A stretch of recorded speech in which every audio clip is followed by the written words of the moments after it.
Bonjour, je suis le docteur Awam Boukan, directrice de la clinique Medican sur la VDN. J'ai fait mes études de médecine à l'Université libre de Bruxelles en Belgique et j'ai fait ma spécialité en d'abord médecine interne pendant 2 ans et puis comme je comptais après m'installer en privé, j'ai fait une spécialité en endocrinologie à Paris. Ensuite, je suis allée à Lomé où j'ai rejoint mon mari qui était en poste à Lomé, à la BOAD. Et j'y ai passé 2 ans et demi avant de rentrer à Dakar et de m'installer pour ouvrir un cabinet privé. Ensuite, j'ai rejoint un groupe qui s'appelle le groupe médical du Cap-Vert. Et après, j'ai quitté la rue Paul-Hall où était le groupe médical du Cap-Vert pour m'installer dans un autre groupe qui s'appelait Medicard, que nous avons fondé. Le docteur Carole Mangara, ophtalmologue, le docteur Stéphane Sanchez et moi. Et enfin, j'ai ouvert la clinique Medican sur la VDN. Maintenant, j'ai plus un rôle de directrice de la clinique et d'animatrice. Voilà. Mon parcours, je crois que c'est le parcours d'une femme professionnelle habituelle qui doit allier vie familiale et obligations professionnelles. Et vraiment, je pense que c'est le cas de beaucoup de femmes au Sénégal et de beaucoup de femmes dans le monde. Il n'y a rien d'exceptionnel vraiment, si ce n'est le fait que j'ai eu la chance, la grande chance d'avoir un mari très compréhensif, très ouvert et qui m'a beaucoup appuyée dans ma carrière professionnelle, vraiment. Et il continue de le faire, alhamdoulilah. Ma vision pour la clinique, c'est celle d'une clinique de grande qualité des soins, d'un grand professionnalisme qui soit très à l'écoute des patients et qui puisse leur donner pleine satisfaction, à la fois sur le plan du confort de l'accueil, mais également sur le plan de la qualité des soins et de l'excellence des soins. Je pense que nous avons beaucoup travaillé à la qualité des soins dans notre clinique et nous avons fait en sorte d'organiser la clinique autour du patient. Donc ce patient est au centre de notre attention quotidienne et même jour et nuit, je dois dire, puisque nous sommes ouverts H24, 7 jours sur 7. Et c'est une clinique qui a fait en sorte de pouvoir à la fois accompagner le patient, lui permettre en tout cas d'être maître de ses décisions, en lui offrant le meilleur choix possible de soins et en s'orientant vers les pratiques modernes de prise en charge des patients, tout en restant tout à fait dans notre culture sénégalaise et africaine. Parce que je crois sincèrement que notre culture africaine, notre culture sénégalaise est une culture de teranga, c'est ce qu'on essaye de réaliser ici par l'accueil du patient. C'est une culture de compréhension, c'est une culture de respect. Et ce respect que l'on doit aux patients, on le doit aussi aux uns et aux autres dans la clinique, c'est-à-dire au personnel de la clinique, entre nous-mêmes.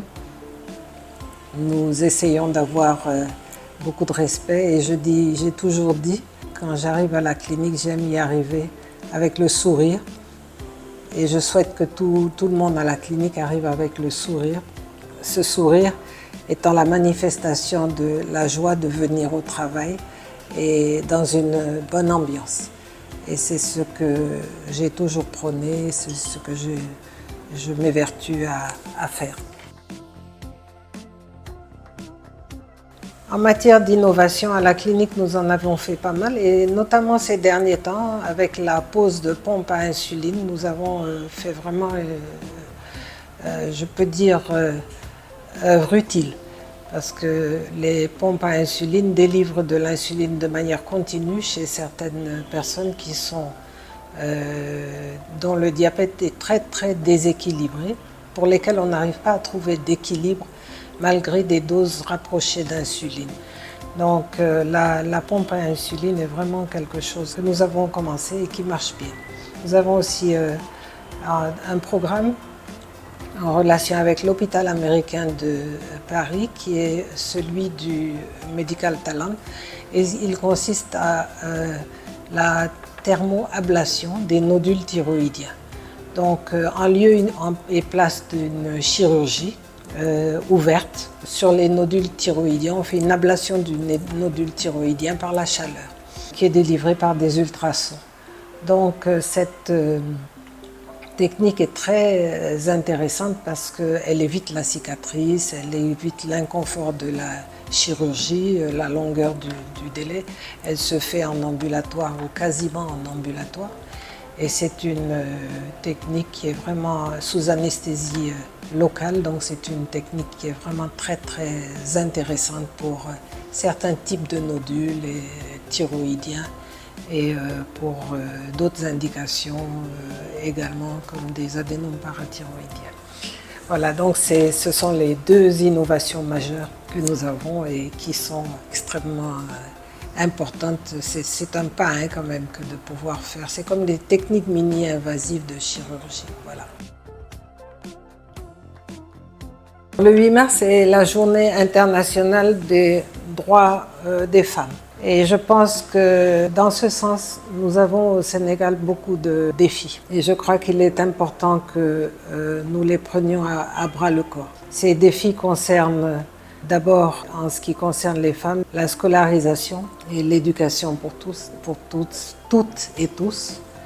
Un gros travail est déjà fait dessus.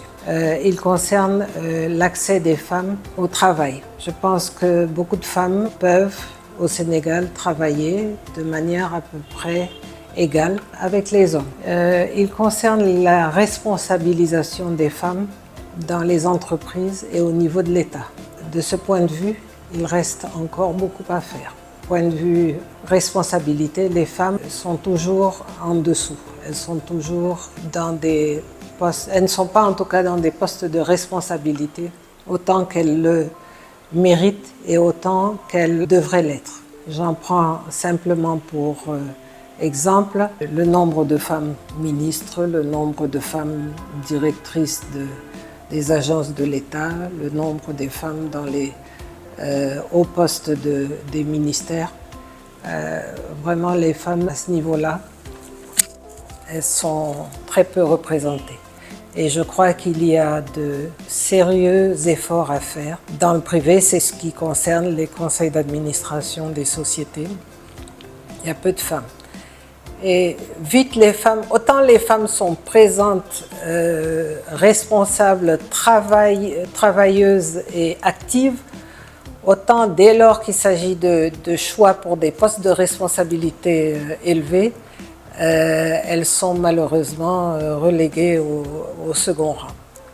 Et je crois que là-dessus, c'est vraiment des défis énormes que nous avons à résoudre. Au niveau agricole, les femmes rurales ont aussi beaucoup de difficultés. L'accès à la terre, l'accès aux ressources, l'accès au financement. Tout ça est assez difficile et je crois qu'il faut que de plus en plus les responsabilités soient distribuées également aux femmes qui n'hésitent pas à mouiller le maillot, à travailler, mais de ce côté-là quand même je pense qu'on doit prendre exemple sur le monde et s'assurer que les femmes vont venir vraiment avoir de grandes responsabilités. Après tout, c'est la moitié du pays, c'est la moitié des personnes travailleuses, si ce n'est plus. Et il est important qu'elles aient leur mot à dire et leur place.